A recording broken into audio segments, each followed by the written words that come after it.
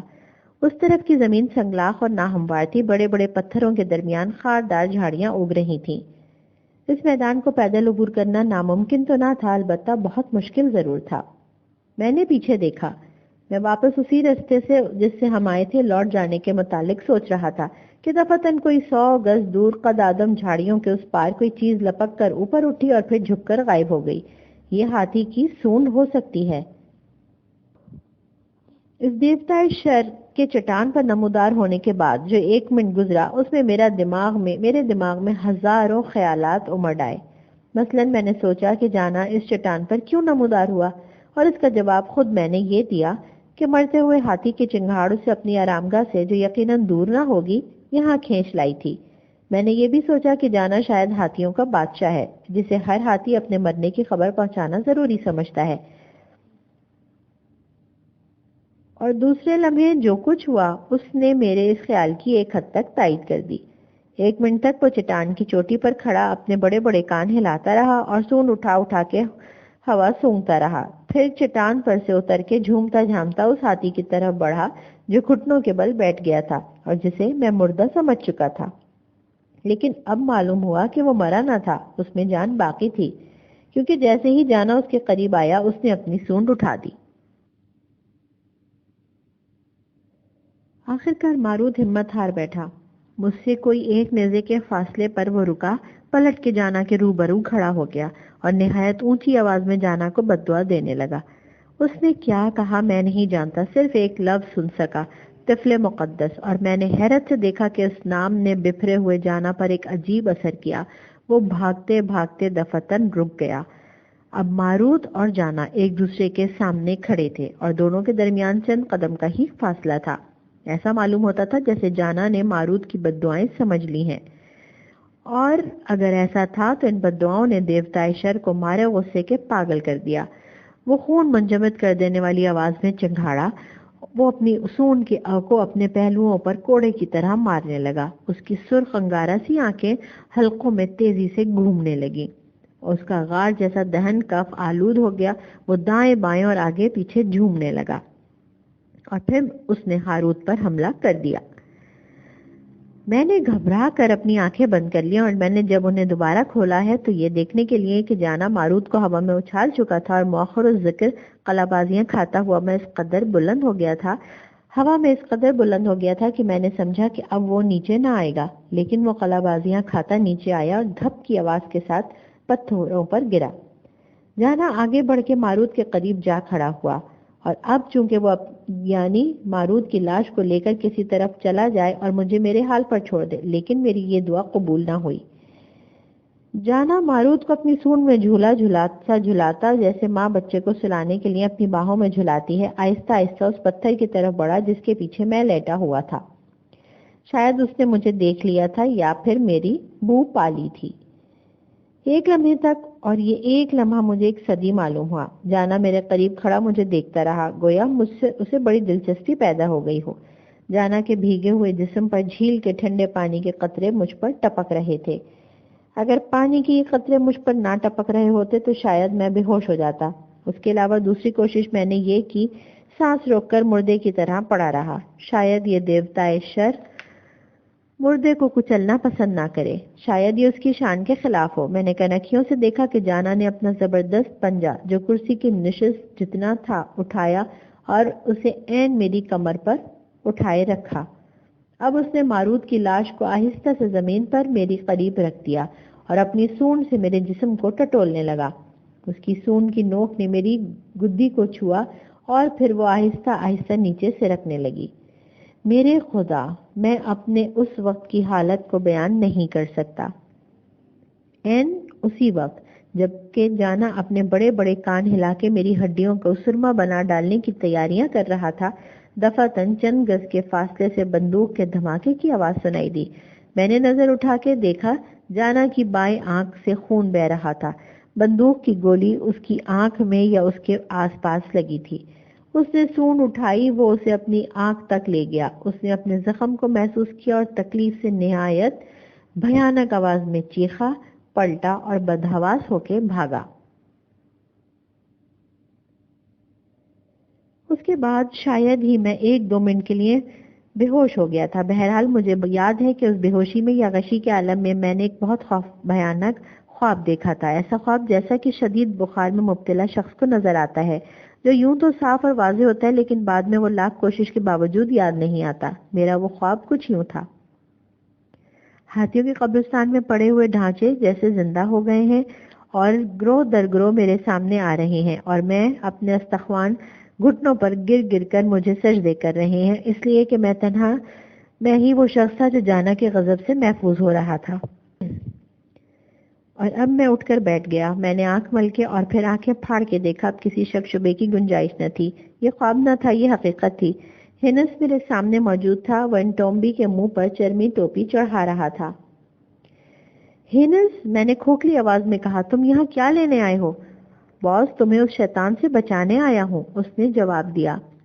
باس، یہ مقام تو آصف زدہ ہے، اور وہ شیطان کا باپ جانا اپنی آنکھ سے خون پوچھنے کے بعد ہماری خبر پوچھنے آئے گا۔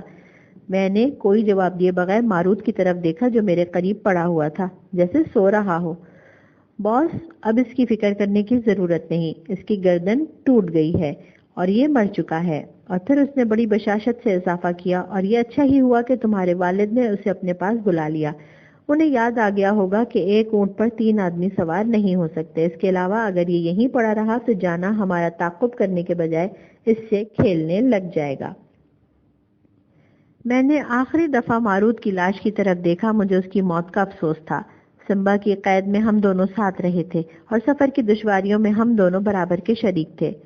مجھے ماروت سے انسیت سی ہو گئی تھی۔ مجھے ماروت کی مسکراہٹ پسند تھی، مجھے ماروت پسند تھا، چنانچہ مجھے اس کی موت کا رنج و افسوس تھا۔ میرے اعضاء کچھ ایسے مفلوج سے ہو رہے تھے کہ میں اپنے آپ اٹھ نہ سکا۔ ہینس نے مجھے سہارا دے کر اٹھایا، میں اپنے آپ چل بھی نہ سکتا تھا۔ چنانچہ ہینس کے کندھے کا سہارا لینے پر مجبور ہو گیا اور پتھروں اور ہاتھیوں کے ڈھانچوں کے درمیان سے اس طرف چلا جس طرف ہینس مجھے لے جا رہا تھا، اور ہم جھیل سے دور مشرق کی طرف جا رہے تھے، اس مقام سے جہاں ماروت کی موت کا المیہ ہوا تھا۔ 200 گز دور ایک اور چٹان تھی جو اس چٹان کی طرح ہی تھی جس پر جانا نمودار ہوا تھا۔ فرق صرف اتنا تھا کہ یہ چٹان ذرا چھوٹا تھا۔ اس چٹان میں ہینس کا اونٹ اطمینان سے بیٹھا جو گالی کر رہا تھا، اور اس کی نکیل ایک پتھر سے بندھی ہوئی تھی۔ جب ہم اونٹ کی طرف بڑھ رہے تھے تو ہینس مجھے اپنی سرگزشت سنا رہا تھا۔ معلوم ہوا کہ جب کاندھا کا سپہ سالار ہینس کی بندوق کی گولی کا شکار ہو کر گرا تو اس بوڑھے افریقی کے سال خوردہ دماغ میں خیال رینگ آیا، اور اس نے یوں سوچا کہ اگر وہ بھی گرفتار ہو گیا تو میری کوئی مدد نہ کر سکے گا، البتہ اگر وہ فرار ہو گیا تو ہماری مدد کر سکے گا، یا اگر میں مر گیا تو کالے کاندھا سے میرا انتقام لے سکے گا۔ ہینس ایک ٹیلے کی اونٹ میں اندھیرا اترتے تک چھپا رہا، اور جب چاند نکل آیا تو وہ ہماری تلاش میں چلا۔ وہ ہمارے قدموں کے نشانات کے سہارے چلتا اور راستے میں پڑتے ہوئے گرالوں سے کترا کے نکلتا رہا، یہاں تک کہ وہ شہر سمبا کے قریب پہنچ گیا، اور وہاں وہ جنگل میں ایک غار میں چھپ رہا۔ اس طرف سے نہ کوئی آتا تھا نہ جاتا تھا۔ رات کے وقت وہ اونٹ کو چارہ چرنے کے لیے چھوڑ دیتا اور دن کے وقت اسے غار میں لے آتا۔ اونٹ دن بھر غار میں اور ہینس کی ایک درخت کی بلند ترین چوٹی پر بیٹھا رہتا، اور وہاں بیٹھ کے ہینس وہ سب کچھ دیکھا کرتا تھا جو شہر سمبا میں ہو رہا ہوتا۔ اس عرصے میں وہ اس کھانے سے پانی بھوک مٹاتا رہا جو اس کے پاس تھا۔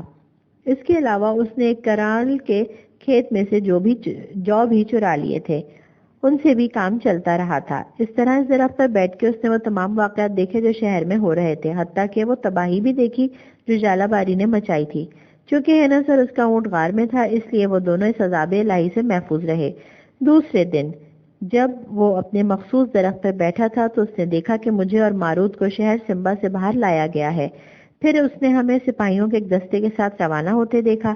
ہینس درخت پر سے اتر کے غار کی طرف بھاگا، جلدی جلدی اونٹ پر کھجور رکھے اس پر سوار ہوا اور ہمارے تعاقب میں چل پڑا۔ وہ جنگل میں درختوں اور جھاڑیوں کی آڑ میں چلتا رہا، یہاں تک کہ اس نے دیکھا کہ ہمارا بدرقہ ہمیں چھوڑ کر جا رہا ہے۔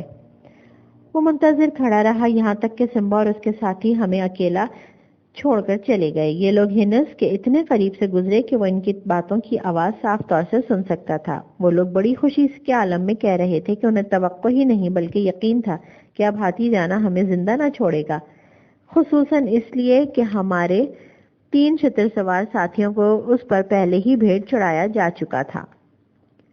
جب سمبا اور اس کے ساتھی دور نکل گئے تو ہینس پھر اپنے اونٹ پر سوار ہو کے ہمارے پیچھے چل پڑا۔ یہاں میں نے اس سے پوچھا کہ اگر وہ ہمارے اتنے قریب تھا تو اس پر اس جھیل اور ہاتھیوں کے قبرستان تک پہنچنے سے پہلے ہمیں کیوں نہ آ لیا؟ یہاں میں یہ بتا دوں کہ ہینس واقعی قریب تھا۔ وہ لمبی سی چیز جسے میں نے جھاڑیوں کے پیچھے سے ابھرتے اور جھکتے دیکھا تھا ہاتھی کی سونڈ نہ تھی بلکہ ہینس کے اونٹ کی گردن تھی۔ میرے سوال کا جواب ہینس اطمینان بخش طور پر نہ دے سکا۔ وہ گڑبڑا گیا تھا جیسا کہ وہ پہلے بھی اعتراف کر چکا تھا۔ پھر اس سے یہی مناسب معلوم ہوا کہ وہ ہمارے پیچھے لگا رہے اور دیکھے کہ اب کیا ہوتا ہے، لیکن بعد میں اس نے میرے سامنے اعتراف کیا کہ ایسا قصدن کیا تھا۔ باس، اس نے مجھے بعد میں بتایا، مجھے ایسا معلوم ہوا جیسے تمہارے والد مجھے کہہ رہے ہیں کہ میں تمہیں اپنے راستے جانے دوں اور اپنے آپ کو ظاہر نہ کروں، کیونکہ اگر میں نے اپنے آپ کو ظاہر کر دیا اور ہم تینوں ساتھ ہو لیے تو تینوں ہی مارے جائیں گے، خصوصاً اس لیے کہ ہم تینوں میں سے ایک کو پیدل چلنا پڑے گا اور بقیہ 2 اس تیسرے کو اکیلا چھوڑ کر اپنی جان بچانا پسند نہ کریں گے۔ اس کے برخلاف اگر میں نے اپنے آپ کو ظاہر نہ کیا تو تم دونوں میں سے ایک مارا جائے گا اور دوسرا میرے ساتھ اونٹ پر بیٹھ کے اپنی جان بچا سکے گا، اور مجھے یقین تھا باس کہ یہ مارے جانے والے تم نہ ہوگے، اور ہوا بھی ایسا ہی، ماروت مارا گیا اور تم بچ گئے۔ خیر، تو اس نے ہمیں جھیل کی طرف جاتے دیکھا اور خود دائیں طرف ہٹ کے ایک چٹان کے پیچھے دبک گیا، اور وہاں بیٹھ کے اس نے سب کچھ دیکھا جس کی تفصیل میں بیان کر چکا ہوں۔ جب جانا ہماری طرف بڑھ رہا تھا تو ہینس بھی پتھروں کے پیچھے چھپتا چھپاتا جانا کی طرف بڑھ رہا تھا۔ وہ جانا کی پچھلی ٹانگ کو نشانہ بنانے ہی والا تھا کہ مارے بدحواس ہو کر بھاگا اور جھیل میں پھاند پڑا۔ اس وقت ہینس ایک دم سے میری طرف بڑھا تھا کہ مجھے اونٹ تک لے جائے، لیکن وہ مجھ سے چند گز دور تھا کہ ماروت اور جانا جھیل سے نکل کر میری طرف آنے لگے تھے، اور پھر ماروت مارا گیا۔ چنانچہ اب وہ انتظار کرنے لگا اسے جانا کہ کسی ایسے نازک حصے کو نشانہ بنانے کا موقع مل جائے جہاں انٹومبی کی چھوٹی سی گولی تکلیف دہ زخم پیدا کر دے، اور یہ نازک حصہ سوائے آنکھ کے اور کوئی نہ ہو سکتا تھا، کیونکہ ہینس جانتا تھا کہ انٹومبی کی چھوٹی سی گولی اس زبردست ہاتھی کی موٹی جلد کو چیر کر مرکز حیات تک نہ پہنچ سکتی تھی۔ وہ حیرت انگیز انداز سے موقع کا منتظر رہا، حالانکہ وہ جانتا تھا کہ میں موت و حیات کی سرحد کے اس پار پہنچا سکتا تھا۔ جانا نے اپنی کئی من کی ٹانگ اٹھائی کہ مجھے کچل کر رکھ دے۔ ہینس اب بھی منتظر رہا۔ جانا اپنی سونڈ سے مجھے ٹٹولنے لگا، اور آخر ہینس کو موقع مل گیا۔ ہاتھی جانا میری پتلون کی خون آلود دھجی کو اپنی سونڈ میں پکڑے اور اپنا سر ایک طرف موڑے اس کا معائنہ کر رہا تھا، اور اس کی آنکھ ہینس کے سامنے تھی۔ چنانچہ انٹومبی کی ضد میں تھی۔ پہلے کسی جگہ کہہ چکا ہوں کہ فاصلے میں پیوست ہو گئی، وہ اس کے دماغ تک تو نہ پہنچی کیونکہ وہ چھوٹی تھی اور چھوٹی بندوق سے چلائی گئی تھی، البتہ اس نے دیوتائے شر کی بائیں آنکھ پھوڑ دی اور اسے ایسے شدید درد و کرب میں مبتلا کر دیا کہ وہ مجھے بھول کر بھاگا وہاں سے۔ تو یہ تھی ہینس کی سرگزشت، اور عجیب و غریب سرگزشت ہے یہ۔ اگر ہینس نہ ہوتا اور اگر اس نے ہوشیاری کا ثبوت نہ دیا ہوتا تو میری لاش بھی ماروت کے قریب ہی پڑی ہوئی ہوتی۔ میرے خدا، جیسے دوزخ کا در کھل گیا۔ ایک زبردست چنگھاڑ سی آواز اسرافیل کی طرح آواز سونڈ میں سے یوں نکلی کہ مجھے خوف ہوا کہ میں اس کی آواز سے اڑ ہی جاؤں گا، اور اب جانا نے آسمان سر پر اٹھا لیا۔ وہ اور اپنی سونڈ کو چاقو سے جس نے اسے تہے سے ٹانک دیا تھا چھڑانے کی کوشش کرنے لگا، آہستہ آہستہ اور بڑے صبر سے کہ کہیں اس کی سونڈ کا لب کٹ کر نہ رہ جائے، لیکن وہ کامیاب نہ ہوا، کیونکہ ہینس اب بھی چاقو کا دستہ پکڑے ہوئے تھا۔ صرف یہی نہیں بلکہ وہ زور کر کے اپنے آپ کو یوں پیچھے کھینچنے لگا کہ سونڈ کا نچلا لب کٹ کے چاقو میں اٹکا رہ گیا۔ جانا درد تکلیف سے چنگھاڑنے کے پیچھے ہٹا اور اپنی پچھلی ٹانگوں پر تقریباً بیٹھ گیا۔ وہ اٹھا، اپنی سونڈ کی نوک کو منہ میں ڈال کر یوں چوسنے لگا جس طرح کہ آپ اپنی اس انگلی کو چوستے ہیں جس میں کوئی سوئی یا پن اتر گئی ہوتی۔ اس نے اپنے خون کا مزہ چکھ لیا، پلٹا، دریا میں اترا، دریا عبور کیا۔ دوسرے کنارے پر پہنچا اور اب وہ اس پگڈنڈی پر واپس بھاگا جا رہا تھا جس پر سے وہ ہمارا تعاقب کرتا آیا تھا۔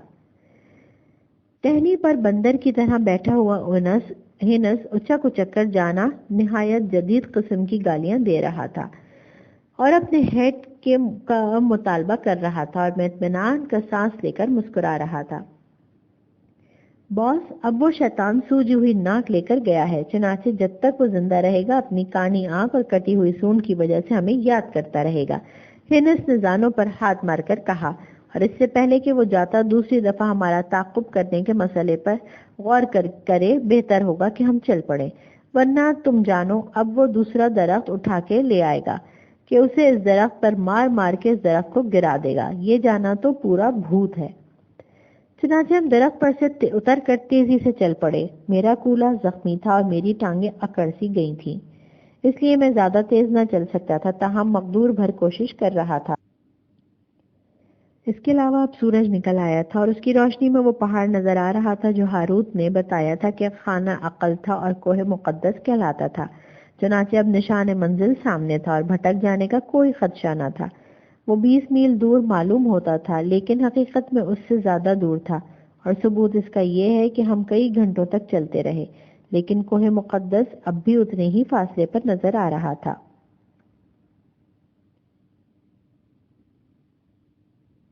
پہلے 10 میل کا علاقہ ویران اور غیر آباد تھا، اور اس میں تعجب کی بات بھی نہ تھی۔ یہ علاقہ کالے کان کی مملکت کے سرحد کے اتنے قریب تھا کہ سفید کاندہ یہاں آباد ہونے کی جرات نہ کر سکتے تھے۔ پہلے 10 میل طے ہو گئے تو پھر ہمیں مویشیوں کے ریوڑ اور چند اونٹ نظر آئے۔ ان اونٹوں اور مویشیوں کے ساتھ چرواہے نہ تھے، غالباً ان کے رکھوالے کہیں قریب ہی لمبی لمبی گھاس میں چھپے بیٹھے تھے، اور اب مکئی کے کھیتوں کا سلسلہ شروع ہوا۔ اس کے بعد 2 گھنٹے تک ہینس کے کاندھے کا سہارا لے کر اور لنگڑا لنگڑا کر چلتے رہے۔ ہم ایک بلندی چڑھ رہے تھے جو درختوں اور جھاڑیوں سے ڈھکی ہوئی تھی۔ آخرکار ہم اس کی چوٹی پر پہنچ گئے، اور اب ہم ایک مقامی بستی سے اتنے دور تھے کہ اگر کوئی بندوق سے گولی چلائی جاتی تو وہ ہزار تک پہنچ جاتی۔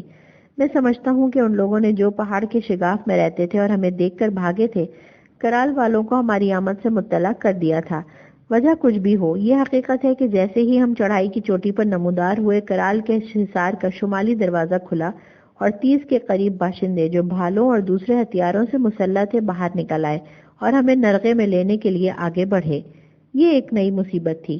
میں نے دیکھا کہ یہ لوگ ہر چند کالے کاندہ کی طرح سیاہ نہ تھے، تاہم ان میں سے اکثر کی رنگت کچھ زیادہ ہی سیاہ تھی جو ان کے مخلوط نسل سے ہونے کا پتہ دیتی تھی، لیکن ان میں کالے کاندہ کا خوف سفید کاندہ کے خون سے زیادہ تھا۔ تاہم یہ لوگ، جیسا کہ بہت جلد معلوم ہو گیا، کالے کاندہ کے جانی دشمن تھے، کیونکہ جب میں نے چیخ کر کہا کہ ہم ماروت اور طفل مقدس کے دوست ہیں تو انہوں نے چیخ کر جواب دیا کہ ہم جھوٹے ہیں۔ میں نے انہیں یقین دلانے کے لیے کہا کہ ہم جان کے ان سے بھی زیادہ دشمن ہیں، جانا کہ ان سے بھی زیادہ دشمن ہے، کیونکہ وہ کئی گھنٹوں ہمیں پریشان کرتا رہا ہے۔ تم لوگ سمبا کے جاسوس ہو، تمہارے بدن میں جانا کی بو رچی ہوئی ہے۔ وہ چلائے، اور شاید انہوں نے غلط نہ کہا تھا، سفید چہرے والی بکری، ہم تجھے قتل کر دیں گے، اے جھوٹے پیلے بندر، ہم تجھے ذبح کر دیں گے، کیونکہ کالے کاندہ کے علاقے کی طرف سے دشمن ہی آتے ہیں، دوست نہیں۔ تو پھر قتل کر دو ہمیں، میں نے کہا، اور طفل مقدس کے عذاب کے لیے تیار ہو جاؤ۔ قحط، اولوں اور طوفان اور جنگ کی تباہی تمہارا مقدر ہے۔ میں زمین پر بیٹھ گیا۔ میں اس قدر تھکا ہوا تھا کہ اب مجھے یہ بھی پرواہ نہ رہی۔ ہم آگے بڑھے۔ یہ ایک نئی مصیبت۔ میں نے دیکھا کہ یہ لوگ ہر چند کے کالا کاندہ کی طرح سیاہ نہ تھے، تاہم ان میں سے اکثر کی رنگت کچھ زیادہ ہی سیاہ تھی جو ان کے مخلوط نسل ہونے کا پتہ دیتی تھی، یعنی ان میں کالے کاندہ کا خون رقص کرتے ہوئے وحشی آہستہ آہستہ میری طرف بڑھنے لگے۔ میں خالی خالی نظروں سے انہیں دیکھتا رہا اور سوچتا رہا کہ وہ چند قدم اور آگے بڑھائے اور پھر میرا خاتمہ ہوگا، لیکن جیسا کہ میں کہہ چکا ہوں کہ اب مجھے موت و زیست کی پرواہ نہ تھی۔ میں نے اپنی آنکھیں بند کر لی تھی کہ اس بھالے کی چمک نہ دیکھ سکوں جو میری زندگی کا چراغ بجھانے کے لیے بلند ہو۔ دفعتاً ہینس کے منہ سے حیرت و خوشی کی چیخ نکل گئی اور میں نے پٹ سے اپنی آنکھیں کھول دیں۔ وہ اپنے چاقو کے پھل سے سامنے کی طرف اشارہ کر رہا تھا۔ میں نے ہینس کے چاقو کی نوک کی سیدھ میں دیکھا۔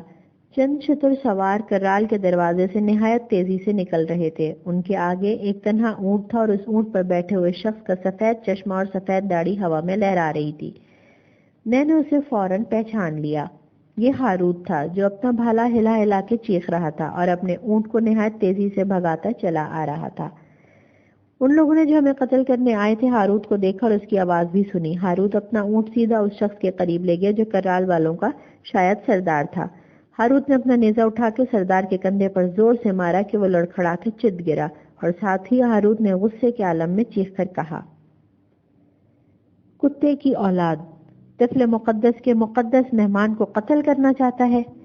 پھر نہیں معلوم کیا ہوا، میں بے ہوش ہو چکا تھا.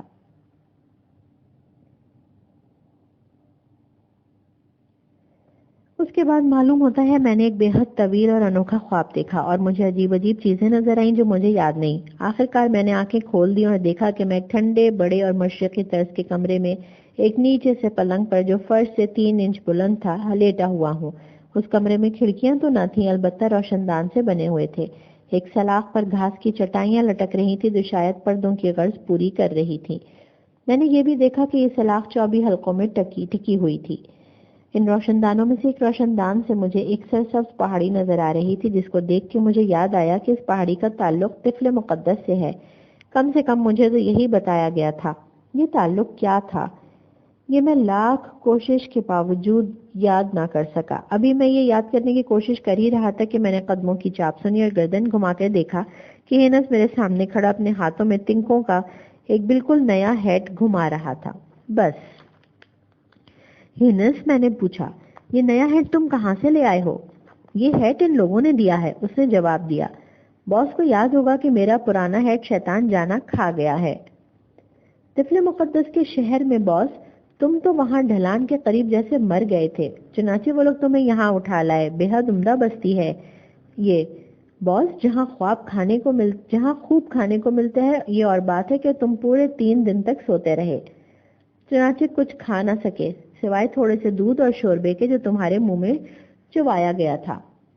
ہینس، میرے دوست، میں بہت تھک گیا تھا، اس لیے طویل اور گہری نیند سونا ضروری تھا، لیکن اب بھی مجھے بھوک محسوس ہو رہی ہے. یہ بتاؤ آقا الزنا یہی ہے؟ زندہ ہیں. یہ اللہ کو پیارے ہو گئے ہیں. نہیں باس، وہ دونوں زندہ ہیں، یہاں ہیں اور مزے میں ہیں، اور سب سے بڑی بات تو یہ ہے کہ ہمارا ساز و سامان بھی محفوظ ہے. وہ دونوں یعنی الجنیز اور بنیا اس وقت ہاروت کے ساتھ تھے جب وہ ہمیں بچانے کے لیے وہاں اس گاؤں میں آیا تھا، لیکن تم ایک دم سے سو گئے اور ان سے مل نہ سکے. اس وقت سے اب تک وہ تمہاری تیمارداری کر رہے ہیں. اور اہن اسی وقت سیویج ایک کشتی میں شوربہ لیے حاضر ہوا. وہ بہت ہی حشاش بشاش معلوم ہو رہا تھا اور ایسے ہی ٹھاٹ میں تھا جیسا کہ قصر ریجنال میں رہا ہوگا. سلام صاحب، اس نے حسب عادت بڑے احترام سے کہا. صاحب، آپ کو دوبارہ ہمارے ساتھ اور وہ بھی ہوش میں دیکھ کر بڑی مسرت حاصل ہوئی، خصوصاً اس لیے کہ ہم آپ کو اور ہینس کو مردہ یقین کر چکے تھے. میں نے اس کا شکریہ ادا کر کے شوربہ پیا اور پھر اس سے درخواست کی کہ وہ میرے لیے کھانا تیار کر دے کیونکہ اب بھوک میری آنتوں کو کھانے لگی تھی. چنانچہ سیویز میرے اس حکم کی تعمیل میں فوراً روانہ ہو گیا اور اب میں نے ہینس کو ریجنال کی تلاش میں روانہ کر دیا جو کہیں شہر میں گھومنے گیا ہوا تھا. ہینس کو رخصت ہوئے چند منٹ ہی ہوئے تھے کہ ہاروت آ گیا. وہ پہلے سے بھی زیادہ سنجیدہ اور پرتمکنت معلوم ہو رہا تھا. اس نے کمر سے جھک کر مجھے سلام کیا اور میرے سامنے چٹائی پر پالتی مار کے بیٹھ گیا. آقا میکومزن، کوئی زبردست قوت تمہاری حفاظت کر رہی ہے کہ آج تم زندہ ہو. وہ بولا، حالانکہ ہم تمہیں یہ مردہ یقین کر چکے تھے. اور یہی تم نے غلطی کی تھی میرے بزرگ. یہاں تمہارا جادو بھی دھرا کا دھرا رہ گیا. اس کے باوجود میرا جادو، جیسا کہ تم نے کہا ہے، حالانکہ میں جادوگر نہیں ہوں، کام آیا تو صحیح. اتفاق ایسا ہوا کہ یہاں آنے کے بعد پورے 2 دنوں تک مجھے طفل مقدس سے گفتگو کرنے کا موقع نہ ملا، اور سبب اس کا یہ تھا کہ جنگ میں میرا گھٹنا زخمی ہو گیا تھا اور پھر میں بہت زیادہ تھکا ہوا بھی تھا.